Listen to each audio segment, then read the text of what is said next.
जय Hind friends. Probability distribution and random variable, कुल मिलाकर के ये बोला जाए तो ये जो चैप्टर है प्रोबेबिलिटी से रिलेटेड है। इस टॉपिक में जो हम लोग देखेंगे रैंडम वेरिएबल का कॉन्सेप्ट, ये बहुत ही नया कॉन्सेप्ट है। अभी तक आप इस तरह का कॉन्सेप्ट नहीं डिस्कस किए थे, ऐसा नहीं मतलब पढ़े थे। ये जो कॉन्सेप्ट है 12th में पहली बार इंट्रोड्यूस हो रहा है, कॉन्सेप्ट ऑफ रैंडम वेरिएबल। जब रैंडम वेरिएबल आप समझेंगे तब जा कर के उसका प्रोबेबिलिटी डिस्ट्रीब्यूशन क्या होता है वो आप निकाल पाएंगे।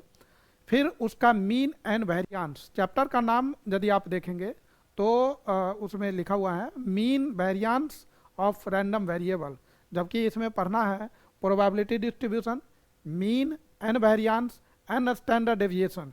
कुल मिलाकर के यदि ये बोला जाए टोटल, तो क्या हम बोल सकते हैं इसमें जो आपको पढ़ना है सबसे पहले रैंडम वेरिएबल पढ़ना है। रैंडम वेरिएबल क्या है, जब आप ये समझेंगे तो इसी से रिलेटेड सारे टॉपिक हैं। पहला प्रोबेबिलिटी डिस्ट्रीब्यूशन, ये क्या चीज़ है प्रोबेबिलिटी डिस्ट्रीब्यूशन। देन आपको ये जानना है मीन क्या होता है, mean of probability distribution. Then आपको ये कैलकुलेट करना होगा कि वेरिएंस, वेरिएंस क्या होता है। And the last but not least which is a standard deviation. तो इतने चीज़ आपको कैलकुलेट करना है, और no doubt numerical figure, numerical भी रहता है क्वेश्चन, और वर्ड प्रॉब्लम में भी रहता है। तो जब तक आप ये नहीं समझेंगे कि रैंडम वेरिएबल क्या है तो फिर ये नहीं हो पाएगा। जो मीन है उसको एक्सपेक्टेशन भी बोलते हैं, मैथमेटिकल एक्सपेक्टेशन या एक्सपेक्टेड वैल्यू, इस तरीके से। तो उसको हम बारी बारी से डिस्कस करेंगे। अभी के जो टॉपिक में देखने वाले हैं that is random variable. Random variable क्या चीज़ है आपको थोड़ा थोड़ा आइडिया होगा रैंडम एक्सपेरिमेंट का। रैंडम एक्सपेरिमेंट वैसे एक्सपेरिमेंट हैं जिसका आउटकम हम लोग पहले से प्रिडिक्ट नहीं कर सकते हैं कि exactly what is going to be happen. यदि आप कॉइन को टॉस कर रहे हैं तो हमको ये नहीं पता होता है कि क्या एग्जैक्टली आने वाला है। ये बता सकते हैं कि हेड और टेल में से कुछ ना कुछ आएगा, बट एग्जैक्टली क्या आएगा वो नहीं पता है। So such kind of experiment is random experiment. या नहीं तो tossing, throwing a die, drawing a card from pack of cards, आपको नहीं पता होगा कि वो किंग आएगा या क्वीन आएगा या रेड या ब्लू या ब्लैक या जो भी, इस तरीके से। खैर, रैंडम वेरिएबल क्या है, तो ये रैंडम एक्सपेरिमेंट से ही रिलेटेड है। ठीक है, रैंडम वेरिएबल ये एक तरह का फंक्शन है जिसका डोमेन सैंपल स्पेस होता है, और इसका जो रेंज होगा वो एक रियल नंबर होगा। आइए इसको समझते हैं कि इसको हम लोग कैसे मतलब डिफाइन करते हैं। तो पहले रैंडम वेरिएबल समझेंगे, फिर प्रोबेबिलिटी डिस्ट्रीब्यूशन, फिर आगे का जो भी टॉपिक है उस सबको हम लोग कवर करेंगे। तो अभी जैसा कि आप देख पा रहे हैं रैंडम वेरिएबल का डेफिनेशन बोर्ड पे लिखा हुआ है, लेकिन आप इसको समझिए, वो समझ नहीं पाएंगे जल्दी कि क्या कहना चाह रहा है। रैंडम वेरिएबल जो है इट इज़ अ फंक्शन, ये actually basically this is a function, this is a function having domain, जिसका डोमेन क्या होगा, domain is sample space, that is sample space. ठीक है, सैंपल स्पेस हुआ। एंड जो रेंज होगा, जो आपको आउटकम देगा, रेंज या नहीं तो आप आउटकम बोल सकते हैं, which is outcome, outcome is real number, वो आपको एक रियल नंबर देने वाला है। तो ये वन मतलब ये कोरस्पोंडेंस है, कोरस्पोंडेंस बिटवीन, यहाँ पर सैंपल स्पेस होगा, दिस इज एस, और इधर एक आपको मतलब रियल नंबर, एक पूरा कोडोमेन है, इसी में से जो आना होगा। और ये जो फंक्शन, ये एक फंक्शन की तरह काम कर रहा है, इसको हम लोग डिनोट करते हैं, this is denoted by capital x, या नहीं तो कैपिटल वाई, या नहीं तो कैपिटल जेड, इस तरीके से। रैंडम वेरिएबल को डिनोट कैसे करेंगे, तो capital X, capital Y, capital Z.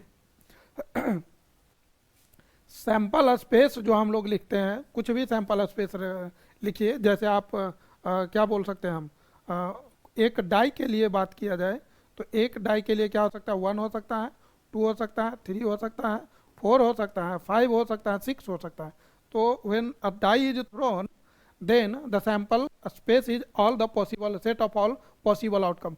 तो ये आपका मतलब सैंपल स्पेस आया। अब बात को समझिए, ये जितने भी एलिमेंट आप देख रहे हैं एलिमेंट्री इवेंट, इसको आप सैंपल पॉइंट बोला जाता है। तो इसको आप ऐसे भी लिख सकते हैं, ओमेगा से omega 1, omega 2, omega 3, omega 4, omega 5, W नहीं है ओमेगा है, ओमेगा 5, ओमेगा 6। तो इस तरीके से आप लिख सकते हैं, मतलब सैंपल पॉइंट। तो सैंपल स्पेस का ही भैया इसमें, इसका सैंपल स्पेस में क्या है, omega 1, omega 2, omega 3 and so on, जो भी है एन तक जाएगा। तो ओमेगा एन मैंने बोल दिया। और ये है आपका रैंडम वेरिएबल। जब आप इसमें ये पुट करेंगे तो कुछ ना कुछ आपको रियल नंबर मिलेगा। ये पुट करेंगे तो ये मिलेगा, ये पुट करेंगे तो ये मिलेगा, और ये पुट करेंगे तो मतलब रियल हो सकता है कि मतलब मैनी 1 भी हो, मैनी का रिलेशन 1 से हो, तो इस तरीके से। तो उसी को उसको बोलते हैं हम लोग रैंडम वेरिएबल। अब जरा आप डेफिनेशन को पढ़ लीजिए। let S be the sample space associated with a random experiment। Random experiment से रिलेटेड जो सैंपल स्पेस है उसकी बात किया जा रहा है। A real valued function x which assign to event, ये ओमेगा आपका इवेंट मतलब सैंपल पॉइंट हो गया, is a unique real number is called as a random variable। In other words, a random variable is a real valued function having domain as the sample space, जिसका domain sample space है, and associated with a random experiment। Thus a random variable associated with a given random experiment associated every event to a unique real number। अभी उन्होंने unique real number हो सकता है कि मतलब many 1 रहा होगा तो इसका जो आया होगा वो इसका होगा, वो इसका होगा। तो कैसे आएगा वो हम अभी एग्जांपल लेकर के आपको दिखा रहे हैं। जैसे आप समझिए, ये क्वेश्चन दिया हुआ है, मतलब एक एग्जांपल ले रहे हैं। फॉर टॉसिंग 3 कॉइन, 3 कॉइन को टॉस किया और रैंडम वेरिएबल बोला गया है number of heads. Number of head भी हो सकता है, नंबर ऑफ टेल भी हो सकता है, कुछ भी पूछा जा सकता है। तो इससे रिलेटेड क्या क्या पॉसिबिलिटीज हैं रैंडम वेरिएबल का, तो आइए हम इसको देखते हैं, एनालाइज करते हैं। जैसे पहला बोला इन्होंने कि टॉसिंग 3 कॉइन, टॉसिंग 3 कॉइन्स, तो भाई ये हो गया आपका random experiment. This is random experiment. Tossing 3 coins is a random experiment. अब सैंपल स्पेस बताइए क्या रहा होगा। तो इसका सैंपल स्पेस होगा head head head, all 3 head, तीनों कॉइन पर हेड, तीनों कॉइन पर टेल, एक हेड रहा होगा बाकी का टेल। अब एक हेड किस पर रहा होगा, तो पहला पे हेड बाकी 2 पर टेल, या नहीं तो टेल हेड टेल हो सकता है, नहीं तो टेल टेल हेड हो सकता है, ऐसा भी तो हो सकता है। 2 हेड 1 टेल, 2 हेड भी बहुत तरीके से हो सकता है। तो ये मैंने लिखा। अब जरा आप इसको गिन करके देखिए तो 8 होगा, 1 2 3 4 5 6 7 8 हो गया। तो नंबर ऑफ सैंपल स्पेस कितने हुआ, नंबर ऑफ सैंपल स्पेस 8 हुआ। रैंडम एक्सपेरिमेंट क्या, देखिए लोगों को ये नहीं पता रहता है कि ये है क्या, बस वो लिख दिया, पूछे सैंपल स्पेस, वो भले जाने या ना जाने बट 8 बोल देगा। बोलेंगे सैंपल स्पेस क्या है, तो बोलेगा 8। अरे भाई मेरे सैंपल स्पेस 8 थोड़ी ना हुआ, सैंपल स्पेस तो ये हुआ, हेड है वो जो एलिमेंट, आपको ये बोलना पड़ेगा। हाँ, नंबर ऑफ सैंपल स्पेस पूछेंगे तब आप बोलेंगे कि 8। तो सैंपल स्पेस और नंबर ऑफ सैंपल स्पेस अलग अलग चीज़ें हैं। आपको सैंपल स्पेस लिखना ये आना चाहिए। यदि आप नहीं लिख पा रहे हैं तो फिर बहुत प्रॉब्लम होने वाला है। बहुत सारे क्वेश्चन में तो direct number of sample space की ज़रूरत पड़ती है, तो मतलब सैंपल स्पेस लिखना पॉसिबल नहीं है, तो वहाँ कोई बात नहीं है।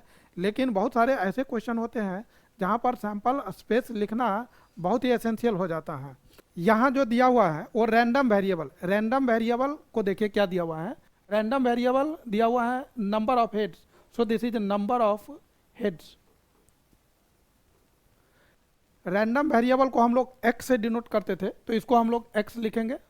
और नंबर ऑफ हेड्स, तो भाई नंबर ऑफ हेड्स इसमें कितने हो सकते हैं। यदि आपने 3 कॉइन को टॉस किया है तो नंबर ऑफ हेड्स या तो 0, मतलब हेड आए ही नहीं, सारे के सारे टेल रहा होगा, तो नंबर ऑफ हेड या तो 0 होगा, नहीं तो 1 होगा, या 2 होगा, या नहीं तो 3 होगा।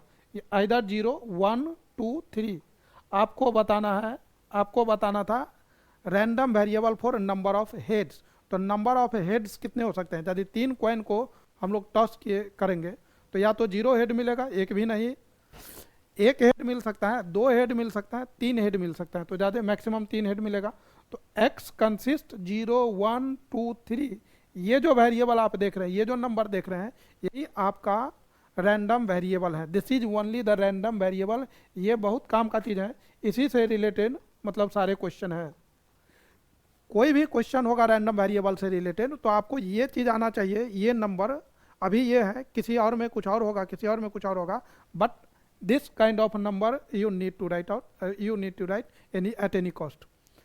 अब देखिए इसमें x 0 1 2 3 इसको हम और कैसे समझ सकते हैं, ये जीरो कब आया होगा ये समझना है।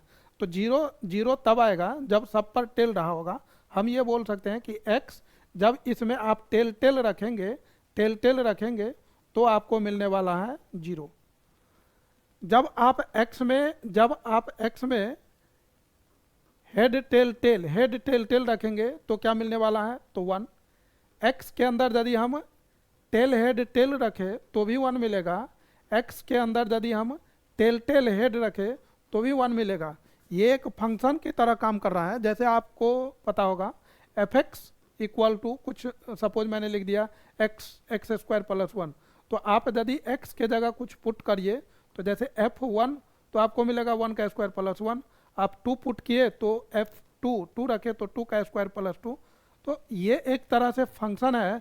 सिमिलरली इस x में जैसे हम ये रख रहे हैं तो ये कुछ मिल रहा है, जो आपने रखा दैट इज इनपुट, जो आपने रखा दैट इज इनपुट, और जो आपको मिला वो चीज़ आउटपुट, ये आपका आउटपुट है। जो इनपुट है ये डोमेन हुआ, मतलब डोमेन का पार्ट है, डोमेन तो पूरा सेट कहलाएगा, तो ये आपने रखा, और जो आउटकम मिला या आउटपुट दैट इज रेंज, ये आपको रेंज में काउंट होगा। जब सारे एक मतलब सारे आउटकम को मिला देंगे तो सेट कहलाएगा रेंज। तो ये हो गया। उसी तरह से जब इस फंक्शन में हम ये रखेंगे डबल हेड टेल तो क्या मिलेगा 2। तो इस तरीके से आप मतलब इसका सैंपल पॉइंट, इसको आप ये जो लिखा हुआ है इसको सैंपल पॉइंट भी बोलते हैं। यदि आपको ऐसा दिया हो, इसको यदि हम ऐसा मान ले x के अंदर इसी चीज़ को यदि हमको फंक्शन से दिखाना हो सेट से, तो हम इसको ऐसे दिखा सकते हैं, this is x random variable, ये आपका सैंपल स्पेस, और इधर जो मिला दैट इज रियल नंबर। तो ये सैंपल स्पेस में हम लोगों ने हेड रखा, हेड हेड हेड, फिर head tail tail, tail head tail, tail tail head, head head tail, head tail head, tail head head. जब हेड रखे तो हम लोग को क्या मिला, मतलब ऑल हेड 1 2 3 4 5 6 7, एक और होगा यहाँ पर लिख देते हैं टेल टेल टेल। जब ऑल हेड है तो ये 3 दिया,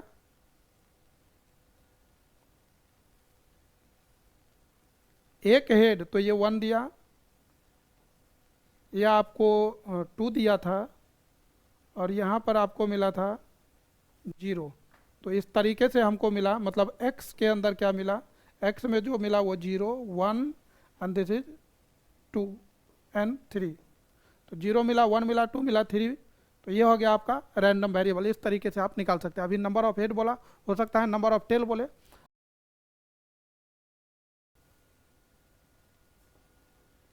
तो बाकी का जो इसमें जो भी क्वेश्चन है तो आप इस तरीके से निकाल सकते हैं। हो सकता है डाइस से रिलेटेड हो, कार्ड से रिलेटेड हो, या जो भी रहा होगा, तो हम लोग रैंडम वेरिएबल निकाल सकते हैं। आइए नेक्स्ट क्वेश्चन को देखते हैं।